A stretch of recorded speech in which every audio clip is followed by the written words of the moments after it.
la profe Ingrid. El día de hoy para este taller preparé una presentación sobre circuitos RLC, ¿sí? Es decir, vamos a ver cómo se configura el modelo y cómo se resuelven. ¿Listo? Entonces, vamos a ver la configuración del modelo y la solución de un ejercicio. ¿Listo? En algunos de las letras de esta tarea 3 aparece un ejercicio de este tipo. Y si alguno de ustedes, los que están aquí, no tiene ejercicios de este tipo, pues de todos modos les puede ser útil la parte del proceso de solución de la ecuación diferencial. ¿Listo? Porque ahí se utilizan las técnicas que prácticamente están evaluando en esta tarea. Bien. Entonces, bueno, el objetivo pues es obtener pues ese modelo, esa ecuación que gobierna un circuito de RLC y resolverlo, ¿no? Resolver este problema particular. Bien. Entonces, veamos exactamente de qué trata esta temática. ¿Qué significa eso de circuito RLC?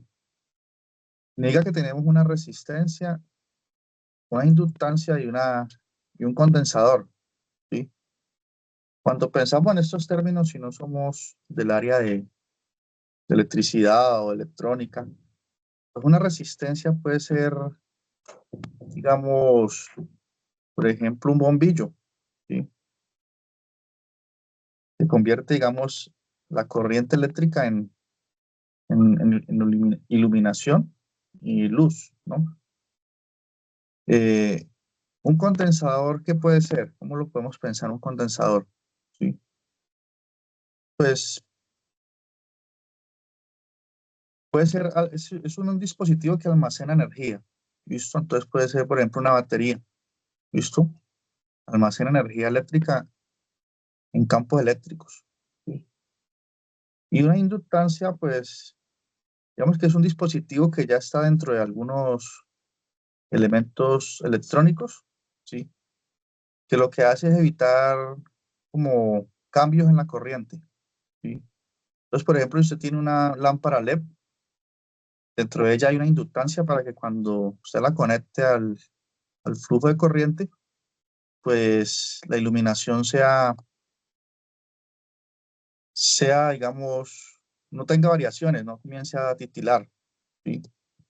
Entonces, bien, teniendo claro eso, pues vamos a estudiar un circuito circuito eléctrico donde aparecen estas tres componentes. Entonces, en este caso, nuestra variable de estudio, ¿cuál va a ser? La carga eléctrica en cada instante de tiempo. ¿Listo? Y cuando nosotros estamos modelando, siempre debemos definir cuál es la variable, cuál es la función de estudio, pues, ¿sí? ¿Qué es lo que vamos a obtener y cómo vamos a configurar el modelo de acuerdo a eso? Entonces, en este caso es la carga T, ¿sí? En el circuito en cada instante de tiempo, o sea que la carga varía con respecto al tiempo, ¿sí? De acuerdo a consideraciones físicas, la corriente se define como el cambio de la carga con respecto al tiempo. O sea que la corriente que se escribe aquí como I de T es Q'. ¿Listo? Términos funcionales. Bien. Entonces, tenemos pues que para configurar el modelo debemos usar una ley que es bien conocida en estos medios de los estudios del electromagnetismo, electricidad, etcétera, que es la ley de Kirchhoff, ¿sí? Y la ley de Kirchhoff nos dice que el voltaje en un circuito, sí, depende del voltaje en la inductancia, ¿sí? Y el voltaje en la inductancia se mide así, como la inductancia, que es un numerito, ¿sí? Que se mide en henries. La ley de Kirchhoff dice que, pues, que tenemos que considerar el voltaje en los tres dispositivos. Entonces, el voltaje en la resistencia es esta cantidad que aparece aquí, ¿sí? Voltaje en la resistencia. Y el voltaje eh, en la capacitancia se mide de esta forma, es Q sobre C. ¿sí? Donde la capacitancia se mide en faradios, ¿sí? Y la resistencia en ohmios, esta resistencia que está aquí, ¿sí? Y que eso es igual a la fuente que tenemos de carga eléctrica, ¿sí? Esa fuente se denomina ET y es otra función, ¿listo? Esta ley de Kirchhoff tiene su equivalente en las leyes de Newton, ¿sí? Por ejemplo, las leyes de Newton, la segunda dice que la masa por la aceleración de una partícula es igual a la suma de las fuerzas que actúan sobre ella, ¿sí? Y es semejante porque aquí estoy sumando los voltajes en cada uno de los dispositivos y eso me da la fuente total, ¿sí? Entonces miren que si sustituimos lo que vale, si escribimos esa ecuación en términos solo de Q, pues aquí este I, la corriente es Q', ¿sí? Y el voltaje en la inductancia es la derivada de la corriente, ¿sí? Entonces es Q'', ¿sí? Entonces de esta forma, pues, usando la ley de Kirchhoff, se nos configura esta ecuación diferencial, ¿sí? Que es lo que tenemos que tener presente, especialmente cuando vamos a resolver circuitos RLC, ¿sí? Que esta es la ecuación que modela ese fenómeno. Bien, o sea que nosotros no tenemos pues que todo el tiempo saber toda la teoría que está detrás, sino conocer pues la ecuación de ese modelo, ¿sí? ¿Qué procedemos a hacer aquí? Pues procedemos a sustituir los valores que tengamos en nuestro caso concreto. Entonces veamos un ejemplo, ¿sí? Pasemos aquí esta diapositiva. Entonces digamos que tenemos un circuito RLC, donde la inductancia en Henrys es 1, la resistencia es de 2 ohmios, ¿sí? Y la capacitancia es de 0,25 faradios. ¿Listo? Y que además en ese circuito hay una fuente externa. Esto es un poco artificial esta fuente, ¿no? Que, que es ET igual a T, ¿sí? O sea que esa fuente, a medida que el tiempo avanza, coloca más carga en el circuito, ¿sí? Entonces, en un tiempo muy grande, pues la carga va a tender a infinito, ¿no? Entonces, bien, al sustituir esos valores en la ecuación del modelo, que es la que acabamos de ver hace un momento, está aquí, pues sustituimos L por 1, la resistencia es de 2 ohmios, ¿sí? Y la capacitancia es de 0,25 faradios. Aquí colocamos 1 sobre 0,25. Y nos queda pues la ecuación que vemos aquí. ¿Listo? Y la fuente es T. Bien. Entonces miren que esta ecuación que queda aquí pues ya es de esas ecuaciones que ustedes están resolviendo en la tarea 3. ¿Sí? Es una ecuación de segundo orden, lineal, y es no homogénea. Bien. Miren que no está igualada a 0, sino que está igualada a T. Entonces es no homogénea. Bien. Entonces la pregunta ahí es, bueno, entonces ¿cómo procedemos a resolver eso? ¿Sí? Entonces, si hasta ahorita, digamos, no es de su especial interés, digamos, el tema de circuitos y todo eso, de aquí en adelante, pues ya esto sí hace parte de lo que ustedes están estudiando.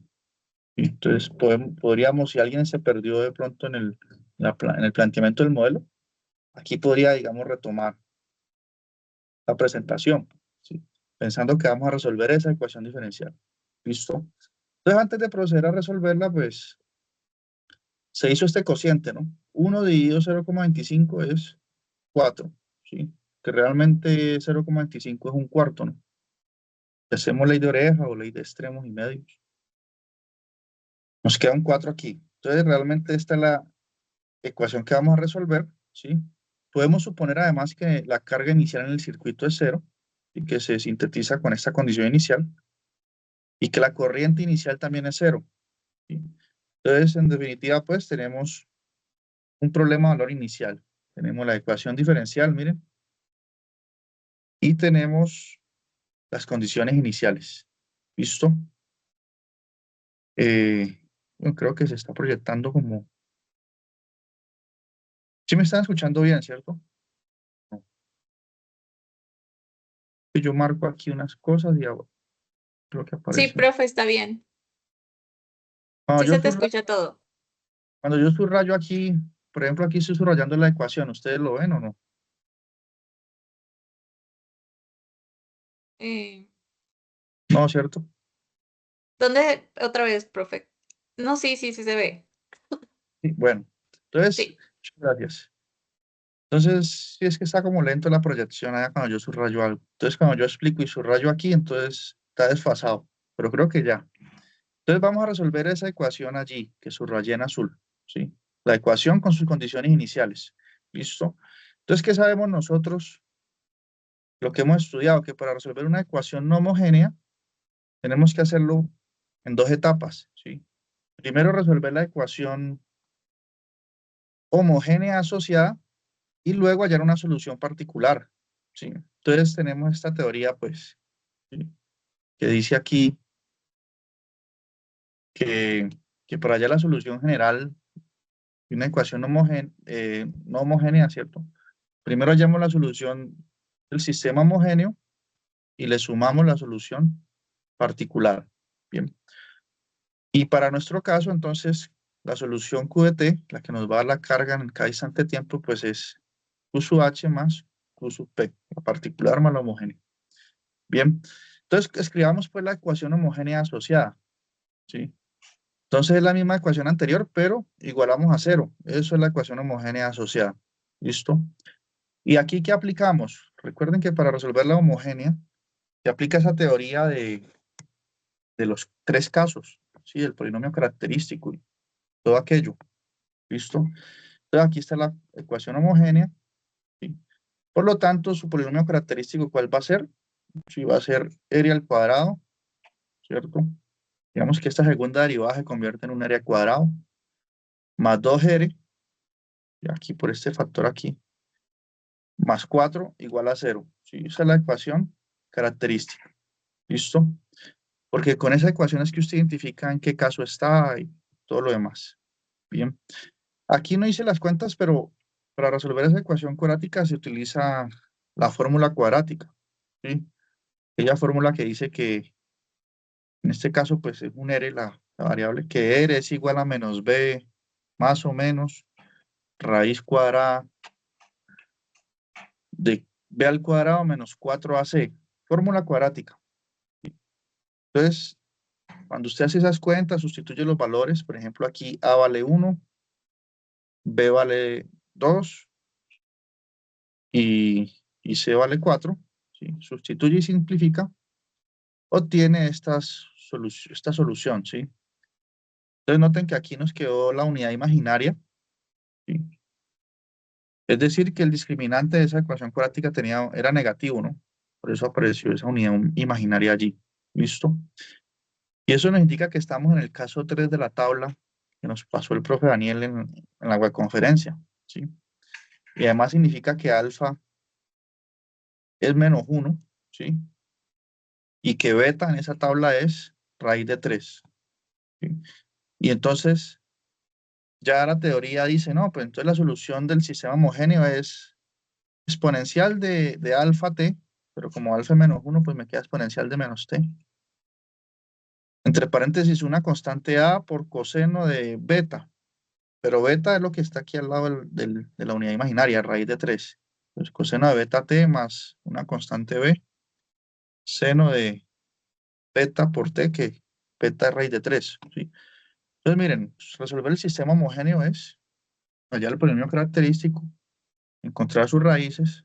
Si le dan números complejos, pues ya tiene el alfa y aquí el beta, y sustituyen la fórmula que nos dieron allí, esos valores. Entonces, miren, esta es la solución. ¿Listo? Claro, esas constantes A y B tenemos que hallarlas, pero después, ¿sí? Porque esas constantes A y B se tienen que escoger de acuerdo a las condiciones iniciales, ¿no? Pero digamos, ya hicimos este primer proceso, resolver o hallar la solución del sistema homogéneo asociado. Bien, ahora, ¿cómo hallamos la solución particular? Entonces, recordemos aquí que nosotros estamos resolviendo esta ecuación, ¿sí? Y mire que después del igual hay un t, ¿sí? Entonces, nosotros, ¿cómo debemos buscar la solución particular. ¿Quién se acuerda ahí si quieren participar? Como después del igual hay una función lineal, ¿sí? Porque t es algo lineal, ¿sí? Entonces nosotros debemos buscar la solución particular con una función de esta misma naturaleza, ¿sí? Por ejemplo, aquí hay algo lineal, entonces buscamos la solución particular como algo lineal. Si fuese una exponencial, buscaríamos la solución particular como una función exponencial allí, ¿sí? Eh, si fuese funciones trigonométricas, seno y coseno, entonces buscaríamos la solución particular como una combinación de funciones trigonométricas, ¿sí? Es decir, nosotros buscamos la solución particular de forma parecida y de la misma naturaleza a la que aparezca allí. Entonces, como aquí es algo lineal, procedemos a buscar esa solución particular como algo lineal, ¿sí? En la variable t. Y algo lineal en la variable t se puede escribir así, que la solución particular q sub p es a por t más b, ¿sí? Eso es lineal. Y tendríamos que encontrar a y b, ¿listo? Para hallarla de forma exacta, ¿sí? Entonces, como nosotros aquí estamos pensando, bueno, la solución particular es así, entonces ya debe cumplir pues la ecuación diferencial no homogénea, ¿sí? Entonces lo que procedemos a hacer es derivar esta función una vez, dos veces, y sustituirla en la ecuación diferencial no homogénea y ver de qué forma escogemos A y B, ¿sí? Entonces derivemos esta solución particular una vez. Y si la derivo con respecto a t, recuerden que A y B son constantes que vamos a buscar. Si derivo con respecto a t, pues, ¿cuánto es la derivada de A por t con respecto a t? ¿Quién se acuerda? Pueden escribir en el chavo y para que estemos todos ahí en la misma sintonía, si se puede. Entonces, si derivo, la derivada de t es 1 y me queda A. ¿Listo? Recuerden, la derivada de t es 1, A es una constante, entonces queda constante A, ¿sí? Entonces eso es la derivada, la primera derivada de la solución particular, ¿sí? Si derivamos de nuevo, pues como esta solución particular, o sea, su derivada ya dio constante, si derivo de nuevo, la derivada de una constante es 0, ¿sí? Entonces tengo eso, ¿listo? Entonces ahorita, ¿qué hacemos? Ojo, tenemos que buscar A y B de tal modo que esto en efecto sea la solución de la ecuación.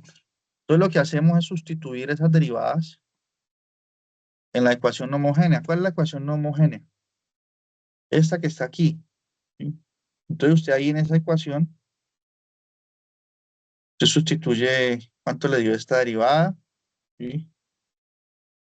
Sustituye cada uno. Porque se supone que si es una solución particular, pues ella tiene que satisfacer la ecuación diferencial, ¿no? Sí, y eso es lo que nos va a permitir escoger A y B, ¿sí? Entonces, mire, cuando sustituyo allí, tiene que darme T, ¿sí? Ya que es solución. O así estamos buscándola, como que es una solución, ¿sí?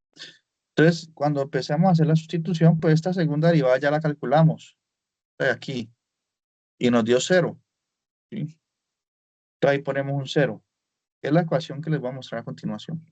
La primera derivada de la solución particular nos dio A. Entonces me quedaría 0 más 2A, y acá sería más 4 más 4, por la solución particular que es AT más B, ¿sí? Entonces, eso es lo que sustenta, pues, esta ecuación que estoy mostrando acá. Listo. Sustituí. Este es el procedimiento estándar para hallar la solución particular. Listo. Tienen que hacer lo mismo. Y derivan, sustituyen en la ecuación y comparan términos. Bien. Entonces, si ustedes notan, borremos aquí. Ese 4 ahí, allí tenemos un paréntesis, entonces ese 4 distribuye, propiedad distributiva aquí, ¿sí? Y también distribuye con el B, ¿sí? Ese pasito no lo escribí, pero distribuye ahí, distribuye acá, ¿sí? Entonces, ¿qué nos va a quedar por allí? Nos va a quedar un 4A por T, ¿sí? más un 4b, ¿listo? Y eso tiene que ser igual a t. Entonces yo empiezo a comparar esas dos expresiones, ¿sí? Entonces, digamos, de aquí en el lado izquierdo, lo único que tiene t va a ser este término cuando distribuya, ¿sí? El 4at. ¿Sí? Entonces, ¿qué pasa? Que él pues tiene que ser igual a t, ¿sí? Porque son los únicos que tienen t, entonces los puedo igualar, ¿sí? Entonces, al igualar 4at con t, ¿sí? Y después quitar la t, ¿sí? Porque la t, pues, ¿sí? La t va a estar allí y va a estar ahí al lado 1 por t que esté. Entonces, al igualar y quitar la t, pues me queda que 4a tiene que ser igual a 1, ¿sí? Y en consecuencia, pasando 4 a dividir, me queda que a es igual a un cuarto, ¿sí? Entonces, por un lado, a tiene que ser un cuarto, ¿sí? Tiene que cumplirse esa condición, ¿sí? Por otra parte, ¿qué sucede con los otros términos? ¿Sí? Esos términos no tienen t, ¿sí? ¿Cuáles no tienen t? No tiene t el 2a, ¿sí? Y tampoco va a tener el t, el 4b que surge cuando distribuyo el 4 por acá con el b, me sale un 4b. Eso no tienen t, ¿sí? Entonces, ¿qué pasa? Pues los escribo aquí, ¿sí? Eso no tienen t. Y yo tengo que comparar con lo que está después del igual, ¿sí? Y mire que acá está la t solita. O sea que la t está sumada con 0, mejor dicho. Acá la t está solita, está sumada con 0. O sea que 2a más 4b tiene que ser 0, ¿sí? Porque después del igual no hay término independiente. O sea que obligatoriamente 2a más 4b debe ser 0, ¿sí? Y además, ya sabemos que a vale un cuarto, ¿sí? Entonces, si usted sustituye ahí esos valores, si usted sustituye a por un cuarto y despeja b, le va a dar que b es menos un octavo, ¿sí? Ese pasito allí lo dejo de ejercicio, pues, de sustituir a por un cuarto y despejar b. ¿Sí? Listo. Y se nota que esa es solución, ¿no? Por lo tanto, la solución particular, mire, todo ese trabajito se hace ¿para qué? Para encontrar A y B. La solución particular es un cuarto de t, porque A dio un cuarto, más b, pero b nos dio menos un octavo, entonces nos queda esta respuesta que está al final. Entonces, listo, obtuvimos esa solución particular. Bien, eso en la primera etapa. Ahora, sigamos. Según la teoría que hemos estudiado, ¿cómo es que se resuelve una ecuación no homogénea? Dice, halle la solución del sistema homogéneo y súmele la particular. Entonces, hagamos eso. ¿Sí? Entonces, aquí está. Mire, esta primera parte es la solución del sistema homogéneo que lo hicimos con los casos. ¿Sí? Hasta acá, hasta me parece b seno de raíz de 3t. ¿Sí? Esa es la solución del sistema homogéneo, ¿sí? Que es cuando igualamos la ecuación a cero. Y al ladito le agregamos la solución particular.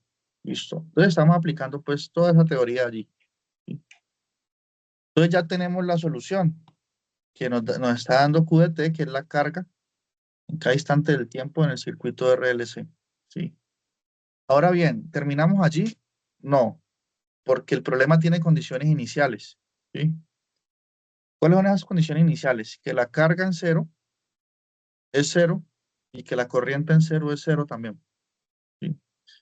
Entonces, como tenemos condiciones iniciales, tenemos que escoger el A y el B. ¿Sí? Estas constantes que nos quedaron de la solución homogénea, tenemos que escogerlas apropiadamente para que se cumplan las condiciones iniciales, estos dos. ¿Sí? O sea, esas constantes nos permiten hacer ese ajuste allí. ¿Sí? Entonces, ¿cómo encontramos A y B? ¿Sí? Pues primero, pues evaluamos, corremos aquí un momentico, evaluamos la carga, ¿sí? La función que nos dio ya, que con mucho esfuerzo nos dio esta función. La evaluamos en 0. ¿Sí? Entonces, ¿cuánto nos da cuando la evaluamos en 0? Mire que varias cosas se cancelan. Entonces, si la función que le estoy borrando aquí, esto que subrayé, la evaluamos en 0, pues me va a quedar un 0 por aquí. ¿Sí? Un 0 aquí, porque te vale 0. Un 0 aquí. Y me va a quedar exponencial de 0. Entonces, mire que exponencial de 0 es 1. Entonces, este factor, digamos que desaparece allí, es un 1. ¿Sí? Y por aquí me va a quedar coseno de 0.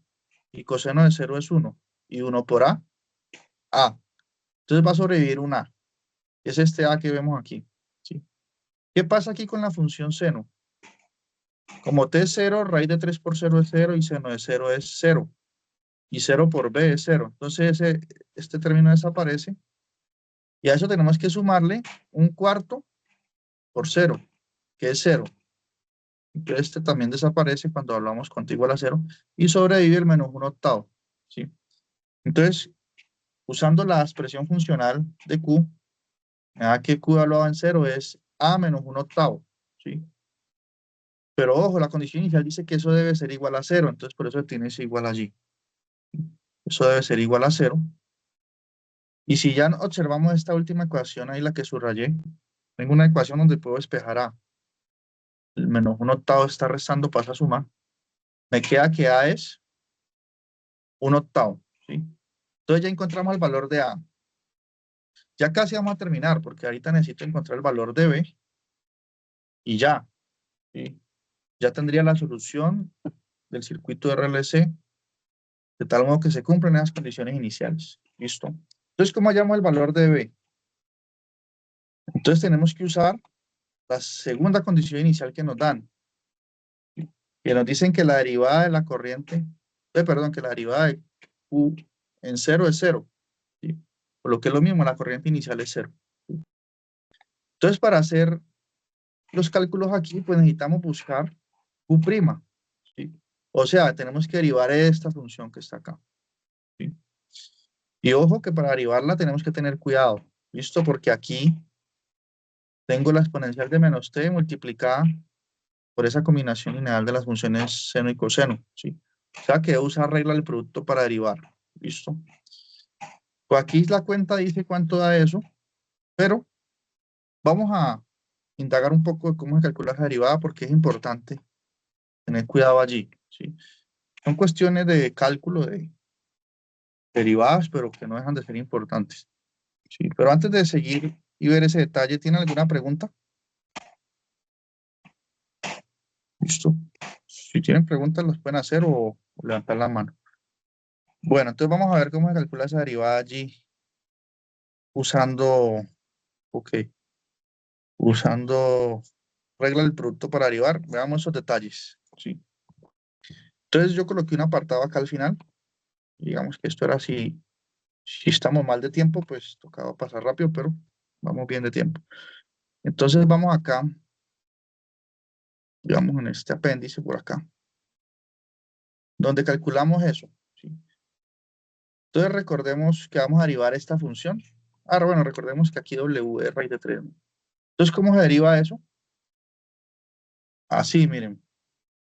Derivo primero, uso regla del producto aquí en este pedacito. Aquí estoy derivando solo la primera parte, la solución homogénea. ¿Sí? Entonces, la derivada exponencial es ella misma. ¿Sí? Entonces, queda aquí e a la menos t por la derivada interna. O sea, la derivada de lo que está allí, de menos t. La derivada de menos t es menos 1. O sea que por eso queda este menos aquí. ¿Sí? O sea que menos e a la menos t es la derivada de esta función. ¿Sí? Ahí teniendo en cuenta su derivada interna. Entonces la regla del producto dice la derivada de la primera por la segunda sin derivar. ¿Sí? O sea que eso pasó igual. Miren, no se derivó. Más el primer factor, la primera función sin derivar. ¿Sí? Mírenla aquí, no se derivó. ¿Sí? Ahí no se derivó. Ahí la coloqué igual. E a la menos t.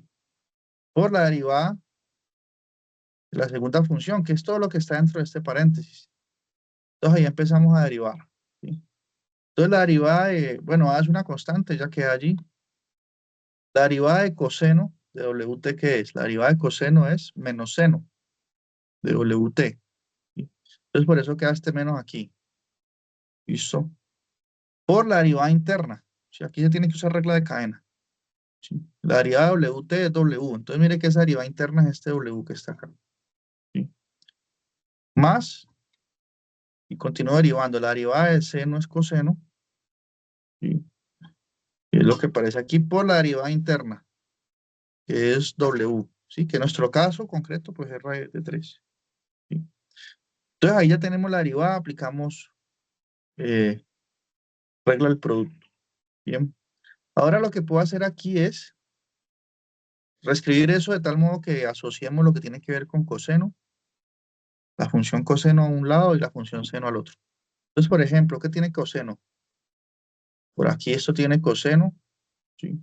Este signo menos lo podemos meter acá, que quede multiplicando el A. ¿Sí? ¿Qué más tiene coseno? Este B, BW coseno WT. Entonces yo puedo colocar esos términos juntos, ¿sí? Este menos A es de este menos que está aquí, que se distribuyó ahí. Y este W es de este coseno y de todo eso tiene factor común, coseno WT. Entonces me queda esta primera parte, ¿sí? Y para seno, recuerden que este menos lo estamos distribuyendo ahí en el paréntesis. Entonces me va a quedar un menos B, que es este que está aquí. ¿Qué más tiene seno? Menos AW. Y todo eso tiene un factor común, seno WT. Entonces una forma de reescribirlo. No es necesario hacerlo, ¿sí? Usted podría haber evaluado desde acá. Porque nosotros calculamos la derivada para evaluarla en cero. Entonces usted no necesita hacer esto, reorganizarlo así si no quiere, ¿sí? Pero ahí se ve claro que cuando evaluamos en cero, ¿sí? Pues esto me da exponencial de cero que es 1, esto vuelve un 1. ¿Sí? Todo lo que tiene que ver con seno, seno de cero, es cero, todo esto se va a anular, ¿sí? Y coseno de cero es 1. Entonces mire que lo que va a sobrevivir es menos a más b por w. ¿Sí? Menos a más b por w, listo. Y esta es la parte de evaluar en cero la derivada del sistema homogéneo, ¿sí? Un cuarto de dónde sale, porque ya estamos hablando en cero, digamos, ya, guardemos esto, ¿no? Nos queda menos a más bw. Recuerden que w en nuestro caso es raíz de 3. Entonces volvamos acá a la diapositiva donde estamos en esa etapa. Entonces, mire, aquí estamos, ¿sí? Y cuando yo evalúo en cero aquí, bueno, cuando yo evalúo en cero, porque yo tengo que, ya derivamos esta parte, ¿sí? Y eso también lo tenía que derivar. Entonces, cuando yo derivo este pedacito, me queda un cuarto, ¿sí? Es una constante allí. Por aquí quedaba así un cuarto. Y en el apéndice dice ese un cuarto, pues se refleja aquí, mire. Y ahí está el un cuarto, que es la derivada de la Q particular, ¿sí? Y ahorita sí se evalúa en cero. ¿Listo? Se evalúa en cero y se iguala a cero, porque la condición inicial dice que la corriente en cero es cero. Entonces ya tenemos pues esta ecuación acá. ¿Sí? Pero ¿qué pasó? ¿Por qué el un cuarto si estaba sumando aquí pasó positivo al otro lado igual? Porque recuerden que todo esto estaba con un menos. Sí, se hizo un truco allí, de pronto no necesario. Esto tenía un menos A más W. Se multiplicó toda la ecuación por menos 1 y quedó así. ¿Listo? El valor de A ya lo habíamos calculado antes, nos dio un octavo. ¿Sí? Y pues de aquí tenemos que despejar B. Entonces este un octavo pasa a restarse con el un cuarto. Y me queda menos un octavo. Y sí, un cuarto de menos un octavo. Y luego pasamos a dividir ese raíz de 3. ¿Sí? Y nos queda la solución, sino que aquí, como lo estamos viendo, ¿sí? Ahí se hizo un proceso de racionalización, ¿sí? O sea, esta expresión que vemos aquí sería 1 dividido 8 raíz de 3. Pero si multiplico por raíz de 3 arriba y abajo, que se llama racionalizar, ya de esta forma. ¿Listo? Entonces ya encontramos el valor de b. ¿Sí? Solo puedes escribir el b así o como menos 1 sobre 8 raíz de 3, lo mismo. Entonces ahorita sí, ya encontramos a y b, lo sustituimos en la solución acá. ¿Sí? A y b. Y nos queda la siguiente ecuación. Así, ¿listo?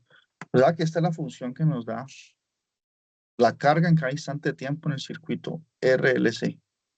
¿Sí? Entonces mire que al principio pues hay una oscilación porque aparecen esas funciones seno y coseno, pero como la fuente, digamos, tenemos el circuito y hay una fuente externa que le coloca cada vez más carga a ese sistema, ¿sí? Que la fuente esté.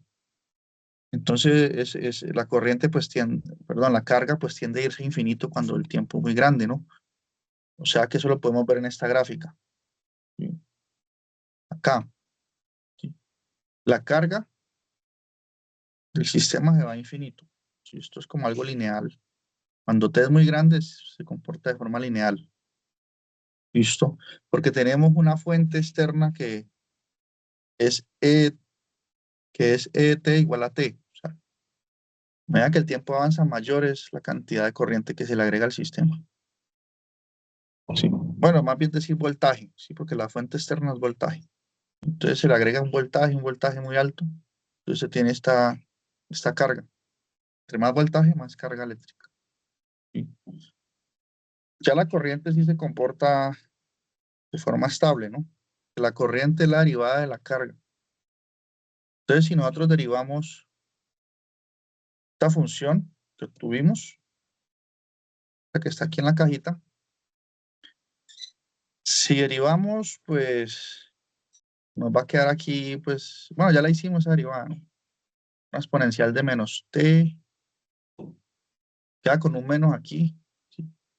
Pero ¿qué va a pasar? Que esta exponencial de menos t, cuando t es muy grande, tiende a cero, ¿sí? Entonces, para tiempos muy grandes, este e a la menos t es como un cero y hace que todo esto se pierda, ¿no? Y entonces esto se estabiliza, o sea, esto se comporta semejante a esta función lineal. Eso para la carga. Y para la corriente, para explicar por qué está ese dibujo ahí, por qué, por qué está ahí la corriente como, como constante cuando el tiempo es grande. Para explicar eso, pues note que que la corriente es esta función de aquí. Bueno, sustituyendo el valor de A y B, ¿sí? Sumado con el 1/4, ¿no? Porque aquí solo se derivó la parte homogénea, sumado con 1/4. ¿Sí? Entonces mire que esto que está aquí, independientemente de quién sea W y las constantes A y B, que ya las sabemos, pero aquí no están escritas. Independientemente de quién sea eso, este factorcito E a la menos T va a ir para cero cuando T tiende a infinito. ¿Sí? O sea que todo esto para tiempos muy grandes tiende a cero, ¿sí? Porque como las funciones coseno y seno son funciones periódicas que oscilan entre menos 1 y 1, están limitadas. Al estar multiplicadas por algo que tiende a cero, todo eso se va para cero, ¿sí?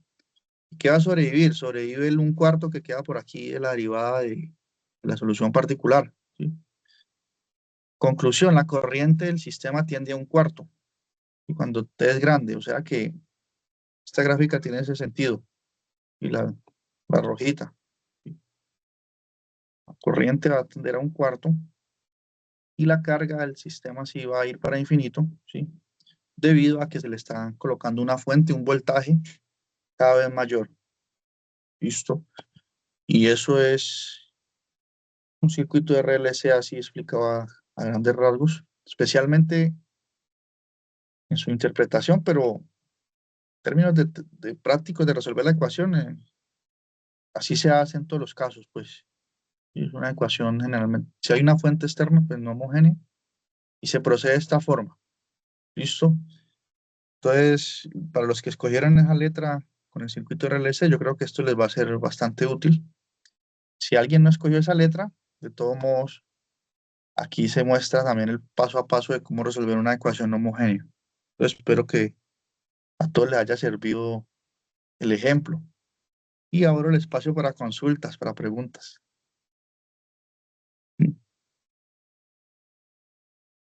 Pedro, Juano, nice. Profe Ingrid, ¿alguna duda, pregunta? Profe, todo muy claro. No, señor profe, todo muy claro. Muchas gracias. Ah, bueno, con gusto. Entonces yo, pues, si no hay consultas, yo dejé estos minuticos para preguntas. Si no hay, entonces podemos finalizar por aquí, ¿listo? La grabación y